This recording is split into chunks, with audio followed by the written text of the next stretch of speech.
G'day everyone. Today we're going to have a look at Final Fantasy VIII. We're going to have a look at what the deal is when it came out, what the game is all about, and some of the hidden stuff you may not know about, and some of the tricks of the game. Now, this particular game came out in 1999 following Final Fantasy VII's success in 97, and much like Final Fantasy VII, it came out on a massive 4 discs. Now, not many games on the PlayStation 1 came out on 4 discs at the time, and that shows just how big this game really was.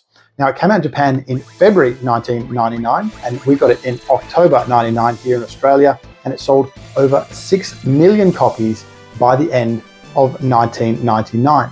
Now, this game was such a big deal when it came out in 1999 that they did their own demo disc release in a single magazine. Now, usually you'd get a demo disc with 10 games in it. This one, they did just a Final Fantasy release, and this is what gave everyone a taste of what the game was going to be all about. And for me, it's what started me on wanting to buy the game. It was an amazing demo that I played over and over again. Now, at 10 years old, I didn't really know much about what to do in the video game, so we used a strategy guide much like this, which of course I still have, and I well used. There was no YouTube or internet back then for me. I didn't have an internet connection, so we used something like this to get through the game, and yet it would still take us over 80 hours to finish the game and complete all of the mini games and all of the side quests that were required, which was a big deal for a PlayStation 1 game to have over 80 hours of gameplay. It was an absolutely huge deal, and Final Fantasy did that very well.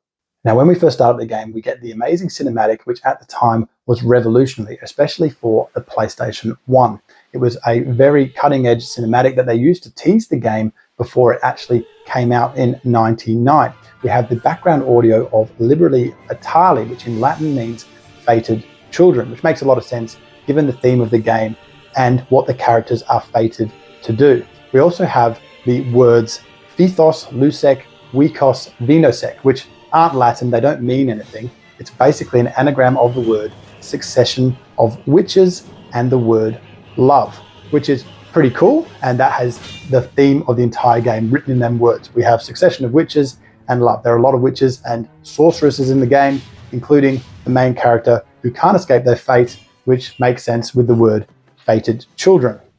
So what was the game all about? Well, without revealing too much of the story, even though the game is 26 years old now, we pilot Squall Lionheart, who was based on the late American actor River Phoenix. Now, him and 4 other friends who happen to be from a military school are tasked to take on some sorceresses, and along the way, he meets his love interest, Rinoa Hartley. Now, along the way, we also find ourselves in some dream sequences where we actually pilot 3 completely different characters, Laguna, Kyros, and Ward.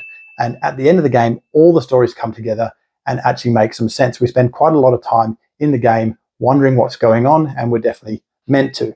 Now, the Laguna sequence was cut down quite a bit from the original story. I believe they had to cut it all down so it would fit in the game and also meet the release date. So maybe one day if we get a full cinematic remake, we may get a little bit more story from the Laguna side, but for now, we do get a bit of a cut down version, and some things don't make sense, but it all works out in the end.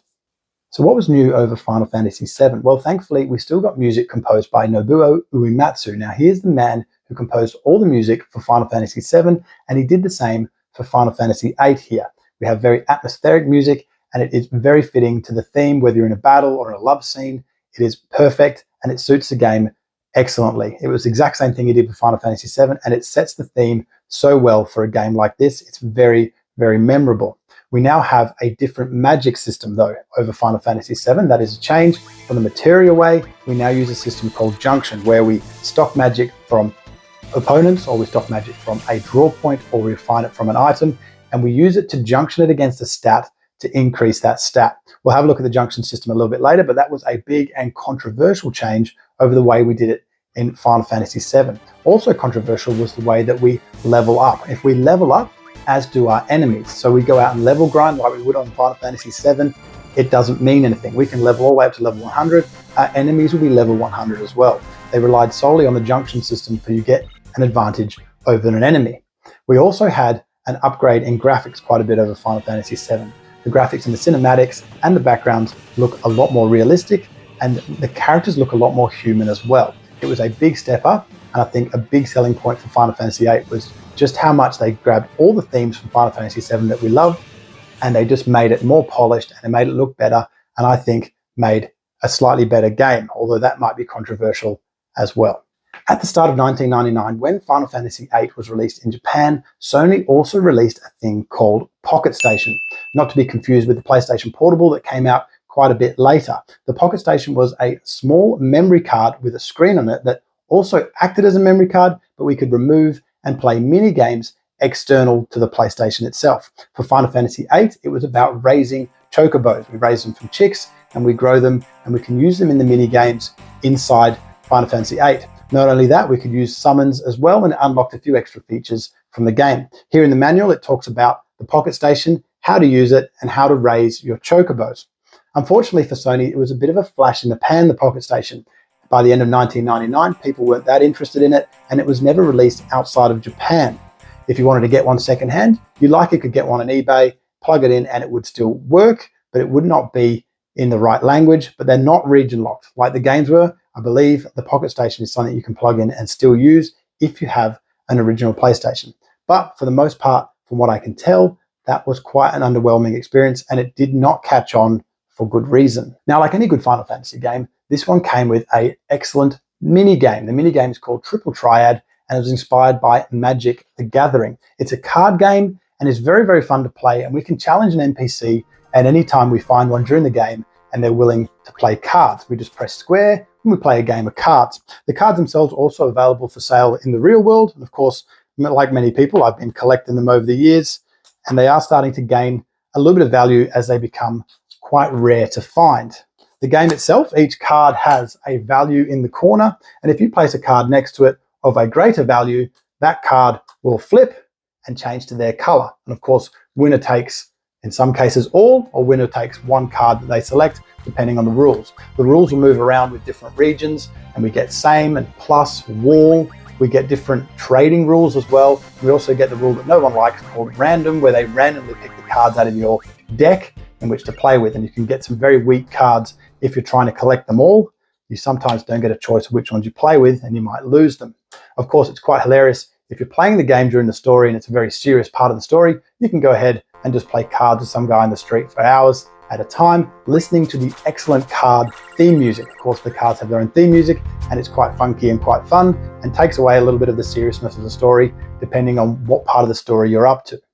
Now, the game and the battle quite relies on this thing called a Guardian Force. It's basically an Esper or an Aeon that we can summon to take place in battle for us, and they can also take damage for us while we're summoning them. There is 16 GFs in the game. Some of them you'll get just automatically, others you have to draw from enemies, or you have to find some during a mini game or using items to refine new GFs. Collect all 16, and there's also 6 pseudo GFs as well that you don't actually hold or control, but they'll come in, help you in battle if you need them. We use them from items, or we can get them like Odin. He'll come in randomly and help us out sometimes when we need him. Now, the idea of the GF, we have to junction it to our player in order to stock magic and draw magic and do all the things that the game heavily relies on. The battle system is the same as Final Fantasy VII, where we have an ATB bar that'll fill up, and then it's our turn to play. It's entirely turn-based Final Fantasy, which a lot of people like about it. I think turn-based was very good. It was a good way of dealing with a strategy, and I think it is classic Final Fantasy if you have a turn-based system. A little bit boring nowadays for some people, but for me, I wouldn't change a thing. The Junction System. Now, the Junction System was quite controversial because for players coming from Final Fantasy VII to Final Fantasy VIII, it was entirely new and different. It was unfamiliar, and it kind of made no sense at the start. We have a few tutorials at the start that tell us how to use it, but it still takes time to get used to. The way the system works is we draw magic from enemies in quantities. It's a random quantity that we get, and we can stock up to 100 of each of those magics. Now, that magic we can junction to a stat. If we choose to junction a life or cure magic to HP, it'll increase that stat more than if we junction fire magic to HP. Our HP will go up depending on how much of that magic we've got and how powerful the magic is. We can junction the magic to HP, magic, strength, vitality, spirit, anything like that to increase our defense and our attack. We can also junction magic to elements. So if we junction thunder to our thunder element for defense and we have enough of it, any thunder magic won't do anything to our character. It may even heal our character. Conversely, if we junction that thunder to attack, it makes our thunder attacks much stronger. It's a good way to overpower your character. If you can just draw enough magic, you can make your character very, very powerful without the need to level them. leveling became a little bit irrelevant actually with the junction system if we abuse it. If we just go ahead and spend all day drawing magic, we can make our characters overpowered, and it makes the game a little bit easier.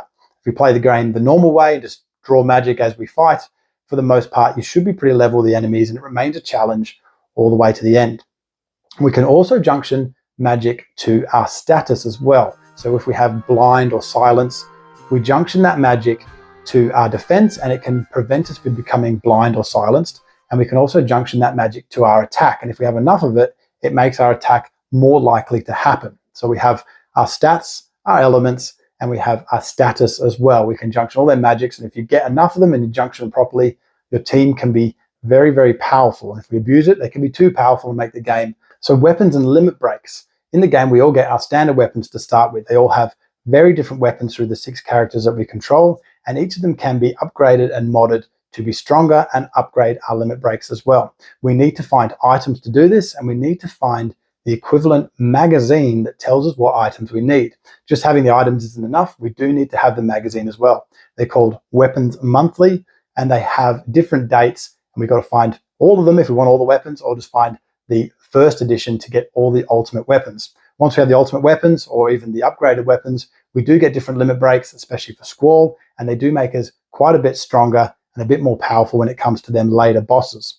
I like to go through and upgrade all the weapons if we can, and we also have different magazines that will give us upgrades to the Angelo, the dog with pet pals, or we have the Combat Kings books where we can get different fighting moves for Zell as well. So we find these magazines around the entire world, we explore everywhere we go, and we use them for upgrading the weapons and the moves of our characters. Very, very important to upgrade these weapons. I think if you want to get through some of the final bosses, having the upgraded weapons and the upgraded limit breaks are going to help us get through. The limit breaks themselves will activate if we're at very low health. They'll also activate if we use a magic called Aura. We can get the limit breaks earlier, and we can use them to hopefully defeat the bosses a lot easier than just using magic and GFs alone. So that's Final Fantasy VIII. That's everything I love and enjoy about the game. I'm really excited the fact they made a remake. It gives the second generation a chance to play the game with some better graphics and a little bit easier on the PlayStation 4 and 5. For me, it is peak Final Fantasy. It reminds me of my childhood, and I think a lot of people are the same. We play the game, the music comes back. We remind all of us of this nostalgic feeling of our childhood, and it brings it back so well, as does all the rest of these old Final Fantasy and PS1 games. For me, Final Fantasy VIII, first game I played of the Final Fantasy series, and that is as good as it gets. Other than that, thank you very much for watching.